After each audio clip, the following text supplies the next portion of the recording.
خواتین و حضرات، جسم انسانی کے بارے میں لنگس کے بارے میں معلومات آپ تک فراہم کی جا رہی تھیں۔ لنگس اور پھیپھڑوں کے بارے میں ہم 2 حصے آپ کی خدمت میں پیش کر چکے ہیں اور اس کا تیسرا حصہ آپ کی سماعت کی نظر ہے۔ کھانسنے کا کام ہر انسان ماں کے پیٹ میں سیکھ کر آتا ہے، لیکن زمین کے پیٹ تک پہنچتے تک نہ اس کی قدر و قیمت کو جان پاتا ہے اور نہ ہر بار موت کے منہ سے باہر نکالنے والے اس نظام کو بنانے اور سکھانے والے کا شکر ادا کرتا ہے۔ ماحولیاتی آلودگی کے سبب ہم پھیپھڑوں کو ہر وقت طرح طرح کے مضر اجزاء سے نمو آزما رہنا پڑتا ہے۔ گرد و غبار میں موجود کچھ ذرات اکثر ہماری نازک نالیوں میں پھنس جاتے ہیں، حتیٰ کہ کچھ نقصان دہ اجزاء تو ہمارے پیش قیمت بافتوں یعنی کہ ٹیشوز کے اندر زخم ڈال دیتے ہیں۔ ہماری ہوا کی تھیلیوں ایلویلائز کو بے حد نقصان، نازک سطح کو بے حد نقصان پہنچ سکتا ہے اور نازک سطح کی لچک ختم ہو جاتی ہے۔ لچک ختم ہونے کے بعد ہوا کی یہ تھیلیاں سانس لینے کے عمل میں ہوا سے بھر تو جاتی ہیں، لیکن جب سانس باہر نکالنے کا مرحلہ آتا ہے تو یہ تھیلیاں مکمل طور پر پچک نہیں سکتی، اس لیے کاربن ڈائی آکسائڈ کا اخراج مکمل طور پر نہیں ہو پاتا۔ اس کے نتیجے میں ہوا کی تھیلی کے اندر خون کی صفا کرنے والی آکسیجن کا اسٹور کرنے کی گنجائش کم ہوتی جاتی ہے۔ ایسی صورت میں زندگی کا ہر سانس ایک آزمائش بن جاتا ہے۔ پھیپھڑے پھیل جاتے ہیں، سانس آ تو جاتا ہے لیکن اس کی واپسی ایک مشکل مرحلہ ہوتی ہے۔ اس بیماری کو ایمفائسیما کہا جاتا ہے۔ بدقسمتی یہ ہے کہ سگریٹ نوشی کرنے والے اور صنعتی آلودگی میں روز و شب بسر کرنے والے ان مسائل سے اس وقت آگاہ نہیں ہوتے جب تک ان کے نتائج سامنے نہ آ جائیں۔ بہرحال اب تک ہماری کم و بیش 25-30 لاکھ ایلولائی یعنی کہ ہوا کی تھیلیاں ان خطرات سے دوچار ہو چکی ہیں، جس کا تذکرہ میں آپ سے کر چکا ہوں۔ اس کے باوجود ہم اب بھی آپ کی خدمات کرنے کے لیے حاضر ہیں۔ دفتر میں کرسی میز پر کام کرنے کے لیے آپ کو ہماری جن خدمات کی ضرورت ہے، ہم اس وقت بھی اس سے 8 گنا زیادہ کام کرنے کی صلاحیت رکھتے ہیں، لیکن آپ نے اکثر محسوس کیا ہوگا کہ ذرا زیادہ بھاگ دوڑ سے آپ کا سانس پھولنے لگا ہے۔ یہ آنے والی مشکلات کی ایک چھوٹی سی علامت ہے۔ آپ اگر اس وقت بھی سگریٹ نوشی چھوڑ دیں، صبح سویرے چہل قدمی کرنے اور کھلی ہوا میں لمبے لمبے سانس لینے کی عادت اپنا لیں تو اب بھی کچھ نہیں بگڑا۔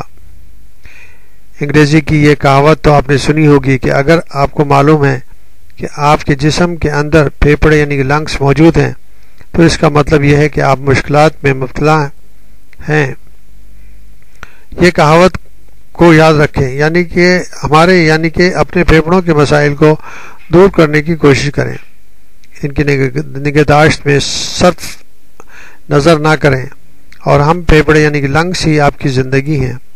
سانس نہ آئے تو جسم کے تمام بیش قیمت اعضاء جوارے آخرکار مٹی کا ڈھیر بن جاتے ہیں۔ تازہ ہوا ہماری زندگی ہے، آلودہ ہوا سست رفتار موت کی پیغام ہوتی ہے۔ اب اس کے لیے آپ کیا کرتے ہیں، یہ آپ کی ذمہ داری ہے۔ ہلکی پھلکی ورزش، دوڑنا بھاگنا، تازہ ہوا میں چہل قدمی کرنا، کھیل کود، گھر اور دفتر کی سیڑھیاں چڑھنا، ان سب کاموں کے ذریعے ہم آپ کو زندہ رکھنے میں بڑی مدد ملتی ہے۔ ان کاموں کے دوران آپ معمول سے ہٹ کر گہرے سانس لیتے ہیں اور تازہ آکسیجن کی زیادہ مقدار ہمارے اندرونی حصوں تک پہنچتی ہے۔ اس کے علاوہ ہم پھیپھڑوں کی مخصوص ورزشیں بھی ہیں۔ گہرے اور لمبے سانس لینا ہمارے لیے بہت مفید ثابت ہوتا ہے۔ اس ورزش کا طریقہ بہت ہی آسان ہے۔ مثلا آپ تازہ ہوا میں کھڑے ہو کر گہرے گہرے سانس لیں، لیکن ناک کے ذریعے اور آہستگی سے تھوڑا تھوڑا سانس اندر لیتے رہیں۔ اس طرح آپ کا سینہ نہ پھولے۔ سینے کے اوپری حصے میں ہمارا بھی اوپری حصہ ہوتا ہے۔ ہمارے اس علاقے میں تو نارمل طریقے سے سانس لینے سے بھی آکسیجن پہنچتی رہتی ہے۔ اصل مسئلہ ہمارے نچلے حصے کا ہے جو آپ کے پیٹ کے اوپر موجود ہے اور ایک ڈایافرام یعنی پردہ شکم کی جھلی کے ذریعے پیٹ سے ملا ہوا ہوتا ہے، لیکن بالکل الگ ہے۔ گہرے گہرے سانس لیتے وقت آپ کوشش کریں کہ تازہ ہوا ہمارے اس نچلے حصے میں بھر جائے۔ ذرا سی پریکٹس کے ذریعے آپ اس ورزش کے ماہر بن سکتے ہیں۔ اسی طرح سانس کی ایک اور ورزش آپ رات کو سونے سے پہلے بستر پر چت لیٹ کر بھی کر سکتے ہیں۔ بستر پر چت لیٹ جائیے اور سر سے لے کر پاؤں کے انگوٹھے تک خود کو ریلیکس کرتے جائیں، یعنی سارے جسم کو بالکل ڈھیلا چھوڑ دیں۔ پھر یہ چیک کریں کہ جسم کا کوئی حصہ بے آرام تو نہیں، دانت بچے ہوئے تو نہیں، ہاتھ کہیں دبے ہوئے تو نہیں، گردن بے آرام تو نہیں، پاؤں کی انگلیاں مڑی ہوئی تو نہیں۔ جب آپ دیکھ لیں کہ سارا جسم بے حرکت ہو گیا ہے تو آنکھیں بند کر کے منہ بند کر لیں اور ناک کے ذریعے تھوڑا تھوڑا سانس اندر بھرنا شروع کریں، اس طرح کہ سینہ نہ پھولے اور ہمارا یعنی کہ پھیپھڑوں کا نچلا حصہ ہوا سے بھرنے لگے۔ اس طرح جتنی زیادہ دیر سانس اندر لے سکیں گے لیتے رہیں گے اور اسے باہر نہ نکالیں۔ جب برداشت نہ کر سکیں تو اس سانس کو آہستہ آہستہ تھوڑا تھوڑا کر کے منہ کے ذریعے باہر نکالیں۔ اس طرح آپ کے پھیپھڑے ہوا سے بالکل خالی ہو جائیں گے اور پھر دوبارہ اسی طرح ناک سے سانس لینا شروع کر دیں جیسے پہلی بار کیا تھا، پھر اسی طرح باہر نکالیں۔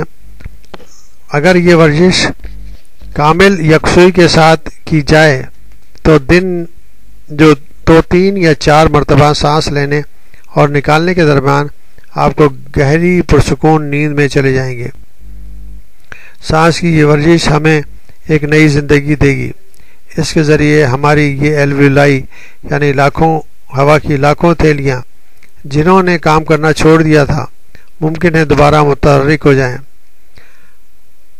ہم یعنی کہ آپ کے پھیپھڑے خون کی سرخ خلیوں کے اندر موجود زہریلی کاربن ڈائی آکسائڈ کو بآسانی باہر نکال کر ان خلیوں کو آکسیجن کی زیادہ مقدار فراہم کرنے کے قابل ہو جائیں۔ آپ جب اپنا سانس باہر نکالتے ہیں تو آپ سمجھتے ہیں کہ پھیپھڑوں میں موجود ساری ہوا باہر نکل گئی ہے، لیکن حقیقت میں ایسا نہیں ہوتا۔ چاہیں تو آپ اس کا تجربہ کر کے دیکھ لیں۔ سانس باہر نکالیں اور نکالیں۔ جب مزید سانس باہر نہ نکلے تو اپنے ہونٹوں کو دادی اماں کے بٹوے کی طرح سکیڑ کر مزید سانس کو باہر نکالیں تو کچھ اور سانس باہر نکلے گی۔ اس طرح اگر آپ ایک سگریٹ کا کش لے کر اس کا دھواں باہر نکال لیں تو آپ کو اندازہ ہوگا کہ آپ کی کوشش سے جو دھواں باہر نکلتا ہے اس دھوئیں کے بعد بھی ہونٹوں سے کچھ دھواں باہر آتا رہتا ہے۔ یہ وہ دھواں ہوتا ہے جو ہم پھیپھڑوں کے اندر رہ جاتا ہے اور ہمارے اندر ہی کہیں جگہ پا لیتا ہے۔ آپ کے کئی دوسرے اعضاء مثلا آپ کی جلد، جگر اور معدہ طرح طرح کے نقصان زدہ کیمیائی اعضاء سے مقابلہ کرنے کی صلاحیت سے مالا مال ہیں۔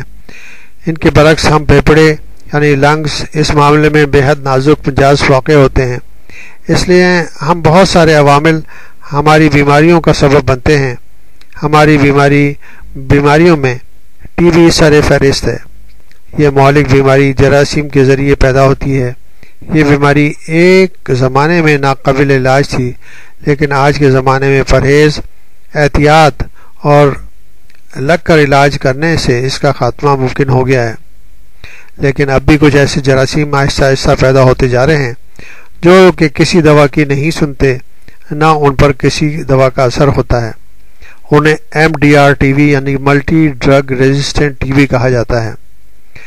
تو اب ایسا معاملہ اس حد تک خطرناک ہو گیا ہے کہ جراثیم ملٹی ڈرگ ریزسٹنٹ جو ہے ٹی بی کے، یہ کافی عام ہوتے جا رہے ہیں اور ان کا علاج کرنا مشکل ہو گیا ہے۔ اگر ان جراثیموں سے کسی کو انفیکشن ہو جائے تو موت واقع ہونا یقینی ہو جاتا ہے، کیونکہ کوئی دوا ان کے لیے موجود نہیں ہے۔ اس لیے بہتر یہی ہے کہ آپ اپنی پھیپھڑوں کی لنگس کی حفاظت کریں اور اس خطرناک بیماری سے بچیں۔ اس کے لیے ضروری ہے کہ آپ ٹی بی کے بارے میں مزید معلومات ہمارے چینل کی سائٹ کے اوپر ٹی بی کے بارے میں جو ویڈیوز دی ہوئی ہیں اس سے معلومات حاصل کر سکتے ہیں۔ نمونیا ہمارا ایک اور مسئلہ ہے۔ جراثیم ہمارے اندر داخل ہو کر ایک حصے کو مفلوج کر دیتے ہیں۔ جب یہ حصہ کام کرنے کے قابل نہیں رہتا تو سانس لینے میں مشکلات پیدا ہوتی ہے اور انفیکشن کے سبب بخار رہنے لگتا ہے۔ بروقت علاج سے اس بیماری سے نجات حاصل کی جا سکتی ہے۔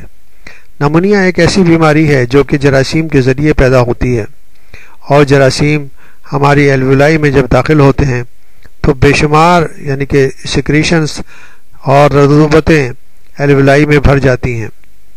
جب الویلائی میں مختلف سیکریشن اور رطوبتیں بھر جائیں گی تو سانس لینے کے عمل میں سخت رکاوٹ پیدا ہوتی ہے، تو اس لیے ضروری ہے کہ اس کے لیے اینٹی بائیوٹک دی جاتی ہیں اور ان جراثیم کو مارا جاتا ہے تاکہ وہ جراثیم ختم ہو جائیں اور وہ سانس کی نالیوں کو صاف کر دیں۔ کینسر اور دمہ دائمی کھانسی کا سب سے بڑا سبب سگریٹ نوشی ہے۔ سگریٹ نوشی کے ذریعے 200 سے زیادہ انتہائی نقصان دہ اجزاء ہم پھیپھڑوں تک پہنچتے ہیں اور مستقل رہنے والی کھانسی، دمے، حتیٰ کہ کینسر تک کا سبب بنتے ہیں۔ سگریٹ نوشی صرف ہمیں یعنی آپ کے پھیپھڑوں ہی کو نہیں، جسم کے دوسرے اعضاء اور صلاحیتوں کو بھی متاثر کرتی ہے۔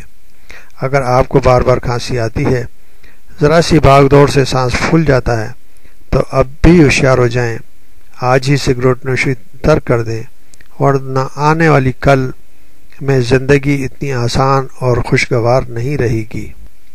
ہم آپ کو بتا دیں کہ جو لوگ سگریٹ نوشی کرتے ہیں ان کی عمر طبعی عمر سے 10 سال کم ہو جاتی ہے، تو بہتر یہ ہے کہ سگریٹ نوشی ترک کریں، اپنے پھیپھڑوں کی حفاظت کریں اور صحت مند رہیں اور خوش رہیں۔